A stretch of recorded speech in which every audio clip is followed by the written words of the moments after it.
श्री गणेशाय नमः। श्री जगदम्बा दुर्गा दैवीय नमः।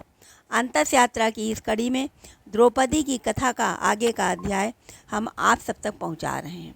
श्री राधा गोविंद विजयते। कथा के इस अंश का संबंध पांडवों की द्यूत क्रीड़ा से है। पांचों पांडव अपना आपा खोते जा रहे थे, जिसमें भीम विशेषकर कुंठित और क्रुद्ध था। वह युधिष्ठिर के धर्माचरण से कुंठित एवं कर्ण व दुर्योधन से क्रुद्ध था।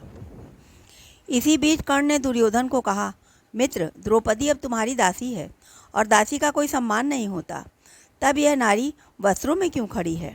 इतना सुनकर आतताई दुर्योधन ने दुशासन को द्रौपदी का वस्त्र हरण करने का आदेश दिया। सारी सभा इस आदेश को सुनकर स्तब्ध रह गई और विदुर ने राजा धृतराष्ट्र से इस आदेश को वापस लेने की प्रार्थना की, पर द्रौपदी को दुर्योधन ने जीता है और इस पर उसका अधिकार है, अतः मेरा इसमें हस्तक्षेप उचित नहीं है। ऐसा कहकर धृतराष्ट्र ने मानो दुर्योधन का पक्ष लिया। साथ ही द्रोणाचार्य और भीष्म भी सभा में कायरों की तरह गर्दन झुकाए बैठे रहे। विदुर को जब इन कायरों से आशा की कोई किरण नजर नहीं आई, तब उसे शस्त्र विद्या ग्रहण नहीं करने का क्षोभ हुआ और धर्म का एकमात्र हिमायती भी सभा छोड़कर चला गया। आंखों में लोलुपता लिए हुए दुशासन द्रौपदी की तरफ बढ़ा। इसी भी सभा में हो रहे अधार्मिक कार्य की भनक माता गांधारी को लग चुकी थी और उन्होंने कौरवों का विनाश समीप जानकर सभा की तरफ प्रस्थान किया। अब अपने पतियों को दासत्व एवं तथाकथित धर्म के मकड़ जाल में फंसे देखकर पांचाली ने वासुदेव कृष्ण का स्मरण किया। दुशासन ने द्रौपदी का चीरहरण करना शुरू किया। तब द्रौपदी चीखते हुए बोली, मेरे कायर पतियों और सभा में बैठे सभी कायर कुल वृद्धों को धिक्कार है कि वो सब मुझ अबला का सम्मान नहीं बचा पा रहे हैं। एक महात्मा विदुर और राजकुमार विकर्ण ही पूरी सभा में नपुंसक नहीं हैं, पर मेरा सखा वासुदेव कृष्ण, जो सभी अन्यायों और अधार्मिक कृत्यों का प्रबल विरोधी है, वो इन सभी दुष्टों को दंड देगा। वासुदेव कृष्ण का नाम सुनकर दुर्योधन और कर्ण के मुख पीले पड़ गए और शकुनी के पासे उलट गए। यकायक दुशासन का चीर खींचता हुआ हाथ रुक गया। वो वासुदेव कृष्ण अब ग्वाले से देवत्व की ओर बढ़ रहा था।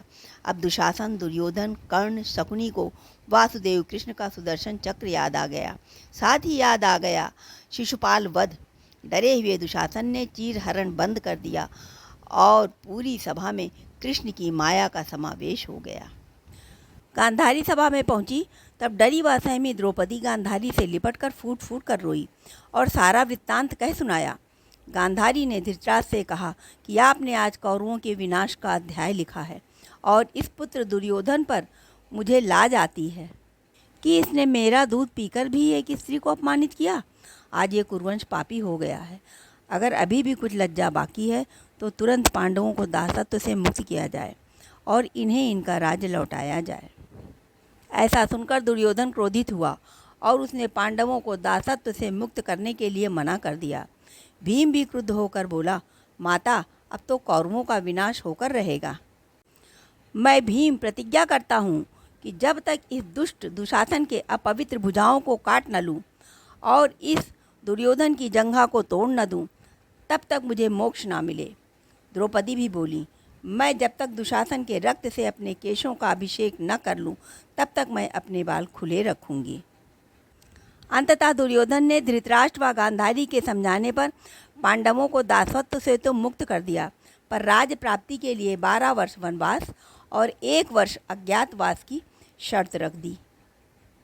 अगर अज्ञातवास में दुर्योधन पांडवों को ढूंढ ले, तब पुनः 12 वर्ष का वनवास और 1 वर्ष का अज्ञातवास पांडवों को भुगतना पड़ेगा। धर्म में बंधे व जुए में हारे युधिष्ठिर को काम्यक वन में भाइयों सहित वनवास के लिए जाना पड़ा। एक बार जब पांडव वन में भोजन के लिए चले गए, तब द्रौपदी को पीछे से अकेले पाकर सिंधु नरेश जयद्रथ द्रौपदी के पास आया और उसके रूप को देखकर कामासक्त हो गया तथा द्रौपदी से प्रणय निवेदन कर बैठा।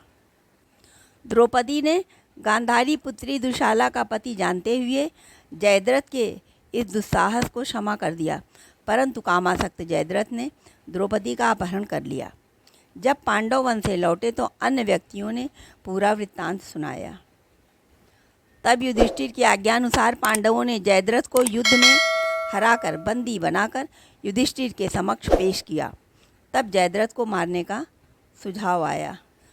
तब दुशाला के विधवा होने के भय से पांडवों ने जयद्रथ के केश काटकर सर पर 5 बालों के गुच्छे छोड़ दिए, ताकि जयद्रथ इस अपमान को याद रखे और भविष्य में ऐसी गलती ना करे। द्रौपदी का अपमान होना अभी यही नहीं रुका, अपितु जब पांडव विराटनगर में अज्ञातवास में थे, तब द्रौपदी विराटनगर की महारानी की केश संवारने वाली दासी थी और महारानी के भाई कीचक, जो कि अत्यंत बलशाली और महावीर था, उसकी द्रौपदी पर नज़र पड़ गई और उसने अपने बहन से दासी द्रौपदी को उसके कक्ष में रात्रिकाल में भेजने को कहा। इतना जानकर द्रौपदी ने कीचक से कहा कि मैं पतिव्रता नारी हूँ, मेरे 5 यक्ष पुरुष पति हैं, अतः आप मुझे अपवित्र करने का साहस ना करें, अन्यथा मेरे पति आपका वध कर देंगे। परंतु अपनी शक्ति में उन्मत्त कीचक को द्रौपदी की भी बात समझ में नहीं आई। तब द्रौपदी ने रसोइये भीम और नृत्य सिखाने वाले अर्जुन को यह बात बताई और योजनानुसार रात्रि काल में कीचक को बुलाया। तब भीम ने कीचक का वध कर दिया, जो संसार में केवल दाऊ, भीम, दुर्योधन के अलावा कोई नहीं कर सकता था। अंततः महाभारत का युद्ध हुआ।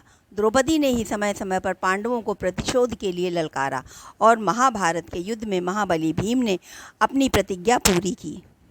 पर द्रौपदी उसके अपमान से पहले ही हस्तिनापुर से युद्ध चाहती थी, क्योंकि गुरु द्रोण से अपने पिता के अपमान का बदला लेना चाहती थी। द्रौपदी के 5 पांडवों से एक एक संतान हुई। प्रतिबिंद युधिष्ठिर से, श्रुतसोम भीम से, श्रुतकीर्ति अर्जुन से, शतानिका नकुल से, श्रुतकर्म सहदेव से उत्पन्न हुए। परंतु सभी पुत्र महाभारत युद्ध के उपरांत द्रोण पुत्र अश्वत्थामा से मारे गए। शायद कुछ अहंकार, कुछ प्रतिहिंसा की भावना ने द्रौपदी को धर्म के पक्ष में रहते हुए भी अधर्म में आसक्त कर दिया था। अतः इस कर्म युद्ध में द्रौपदी को भी अपने कर्मों का दंड मिला और उसके पुत्रों की हत्या हो गई। चाहे कोई भी प्राणी हो, संसार में किसी भी पक्ष में रहे, पर उसके कर्मों का दंड प्रकृति उसे दे ही देती है। इस संसार में ना तो वासुदेव कृष्ण अपने कर्मों के फल से बच सके, ना ही उनकी प्रिय सखी द्रौपदी। अब आगे की कथा अपनी अंतस यात्रा की आगे की कड़ियों में बताएंगे। पर एक बात मैं यहाँ अवश्य कहना चाहूँगी, जैसा कि इन लाइनों में भी व्यक्त है कि मनुष्य के कर्मों का दंड प्रकृति उसे अवश्य ही देती है, तो हमें अपने कर्मों के प्रभाव से बचना चाहिए। हमें कोशिश करना चाहिए कि हम सदैव सत्कर्म करें, कम से कम बुरी प्रकृति तो ना रखें, क्योंकि कर्मों का सिद्धांत अकाट्य है। जब हमारे श्री कृष्ण श्री राम कर्मों के प्रभाव से नहीं बच सके, तो हम तो साधारण मानव हैं। ओम नमो भगवते वासुदेवाय।